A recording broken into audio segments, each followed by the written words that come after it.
With the world focused on Ukraine and Gaza, the Sudanese civil war rages on, with 25 million people in desperate need of humanitarian assistance.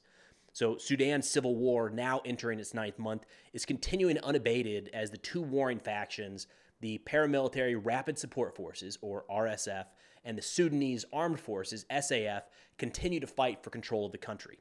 So the third Sudanese civil war began in April 2023 when power-sharing negotiations between the leaders of the RSF and SAF broke down.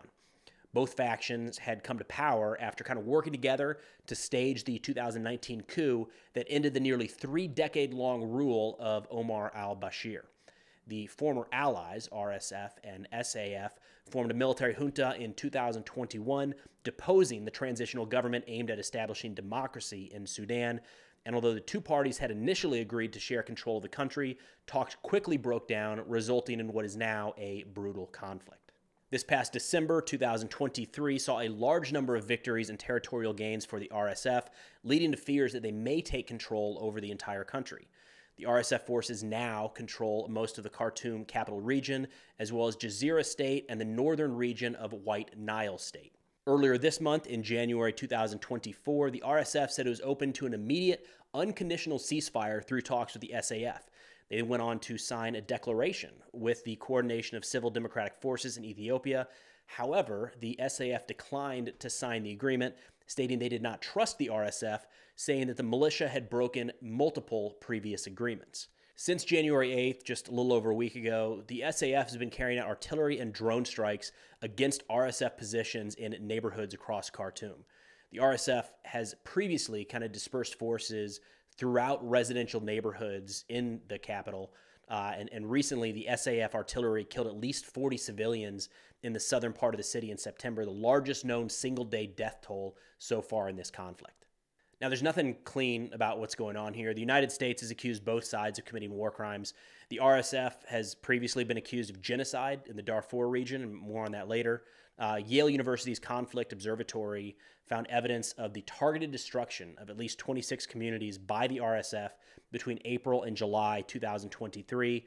Mass graves were discovered, and satellite imagery showed entire neighborhoods and villages had been laid to waste, just completely removed. Now, the humanitarian cost of the war in Sudan has been absolutely catastrophic and created the largest current displacement crisis in the entire world. So approximately 7 million people in Sudan have either been displaced internally or fled to neighboring countries. And as mentioned earlier, nearly 25 million people in the region require immediate humanitarian assistance. More than 12,000 people have so far been killed and 33,000 injured as a result of the conflict, according to the United Nations. And then 70% of hospitals in the country are believed to be non-operational, which of course means that the 30% that are operational are completely overwhelmed and have no chance at keeping up with the demand for medical assistance. Now, I'm trying to expand coverage on this channel into conflicts and areas of the world that I think are really important, but I don't necessarily have a depth of knowledge in. And the way that we're doing that is hiring experts, researchers and analysts that are dialed into all these different subjects and paying them for their work to put together research that we then turn into a video like the one you're watching right now about the civil war in Sudan. Now, the funding mechanism for that comes through channel memberships, subscriptions on Substack is a big one, and then video sponsors here on YouTube, like the sponsor of today's video, Wooks, who sent me this pretty impressive axe right here. So Wooks is an outdoor gear company based in Hickory, North Carolina, and is kind of the wild child of the Manelli Group, which is an Italian company started in 1937 and considered one of the finest wood machining companies in the world. So Wooks makes high quality, unique stocks for rifles and shotguns that I haven't really seen anywhere else, as well as knives and axes, again, like this guy here. I'm actually looking at picking up a couple more knives from their online shop just because, you know, first off, who couldn't use another pocket knife, especially one that's pretty high quality and made here in the USA.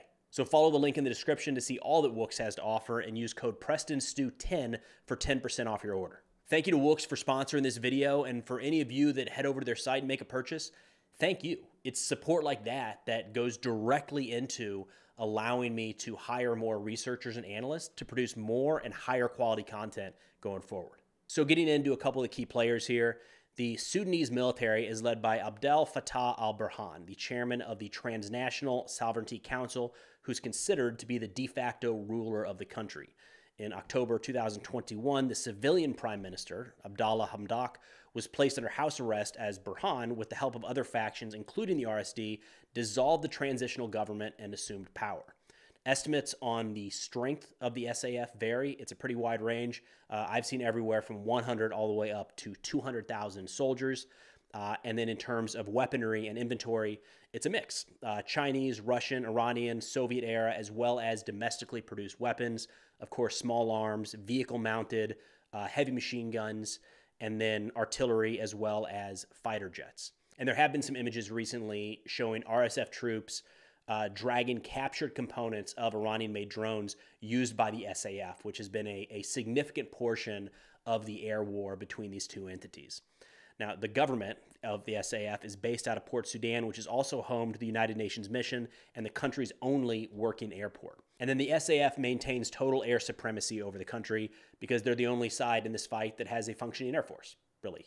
The RSF does have the ability to down SAF aircraft. They have man pads and some other air defense systems. But in terms of aircraft overhead, if you see a jet, if you see a helicopter, that's SAF. It's not going to be RSF. Then the other side here, the RSF, is led by Mohammed Hamdan Dagalo, commonly known as Hemeti, who is a former leader of one of a collection of militias referred to as the Janjaweed, which means devil on horseback. It was a paramilitary group used by the Sudanese government under President Bashir to put down an uprising in the country's Darfur region starting in 2003. In fact, the International Criminal Court has accused government officials and Janjaweed commanders of genocide, war crimes, and crimes against humanity during operations in Darfur. So the RSF is considered an offshoot or a successor to these Janjaweed militias who were organized into the RSF under the National Intelligence and Security Services. But it didn't, the problems didn't stop there. The RSF is accused of committing war crimes in Darfur in 2014 and 15 when the local population there was displaced, raped, looted, and killed. In terms of the strength of their force, estimates put their numbers around 100,000. They are spread across multiple portions of the country. And despite the fact that the RSF is an overall smaller force than the SAF, they are considered to be the more effective fighting force, having been pretty well battle-hardened after decades of fighting in Darfur. And then shortly after the most recent iteration of the civil war kicked off in April 2023, the Russian private military company, the Wagner Group, showed up and aligned itself with the RSF. So the Wagner Group, it's not the first time in the region. They began their deployments to Sudan during the rule of President Bashir to kind of shore up his regime as they were starting to lose power. Pretty standard practice by the Wagner Group, been heavily used in that capacity all across Africa and in portions of the Middle East. Now, for the most part, Wagner has stayed out of the fighting in Sudan and have generally been focused on protecting natural resources in the region. And there are quite a few accusations already that Wagner has tried to smuggle or has smuggled gold out of the country, mostly to help finance their contributions to the war in Ukraine. Now, there have been some claims, I don't know if they've been verified or not, that Wagner has possibly supported the RSF with some Russian-made missiles. Now, while the RSF does lack an air force, we mentioned earlier that the SAF has complete air supremacy, they have found a way to be pretty effective. Without any sort of significant aerial component facing an adversary with substantial air power, the RSF has been able to make pretty substantial territorial gains since this all kicked off last April. So a little more on the background with the RSF. General Omar al-Bashir ruled Sudan from 1989 to 2019 and often exploited ethnic, clan, and religious tensions to try to maintain his grip on power. So kind of playing different groups and individuals off one another, which frequently included forcing the armed forces and the RSF to kind of compete for his favor, which backfired in a way. In 2019, he'd be overthrown by many of these same groups. He remains in detention. Bashir remains in detention and was recently transferred to a military hospital under SAF control. Now, Bashir extensively supported what would have become the Rapid Support Forces, or RSF, initially by his use of these Janjaweed militias to try to put down regional uprisings by predominantly non-Arabs in Darfur. The RSF leader, Hemeti, used his proximity to Bashir, his use in this capacity, to expand his own personal business interests, where his family took holdings in gold mining, livestock, and infrastructure, which is going to be important when we look at how the conflict is playing out right now.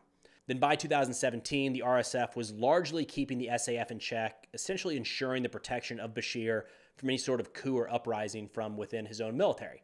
It's messy, right? In a lot of ways. Then when Bashir was overthrown, the RSF ended up taking most of the responsibility, or most of the blame, I should say, for the violent suppression of protests following the removal of Bashir. Hemedti was appointed kind of the deputy leader of the 2021 coup. And although technically he's second in command to General al-Burhan, his support, Hemedti's support, was considered essential to kind of maintaining the peace. He has control over a significant fighting force, a very well organized and effective fighting force, right? That's kind of his purpose for staying second in command there. Now, part of the reason for the agreement to share power that is recently falling apart is that a portion of this is that it would incorporate the RSF into the Sudanese military, a move that would have stripped Hemedti of much of his military power, right? This guy has risen to power by having control over a military arm within the country. If he loses that, what else does he have to exert influence in the area? Now, the breakdown of cooperation between the two major Sudanese military powers, combined with decades of Bashir stoking tensions along ethnic and clan lines and between the armed forces and the RSF, quickly devolved then into what we are now seeing as the Civil War. So going forward, it might not be possible for the SAF to defeat the RSF militarily, despite the SAF having a significantly more robust military in terms of capabilities and manpower. Both the SAF and RSF have credible accusations of human rights abuses, but the RSF's role in genocide makes them a particularly worrying partner in trying to build any sort of future peaceful government. And despite overtures from the RSF, neither side has really shown any sort of willingness to meaningfully engage with a peace process that could return to a transition towards democracy. And for those reasons, the Sudanese civil war is likely to rage on with little hope for any end in sight. But that's all I've got for now. Thank you to Peter Smith for all of his work putting together the research for this video. You can find more of Peter's work at the link in the description below. But thanks for watching. I'll see y'all next time.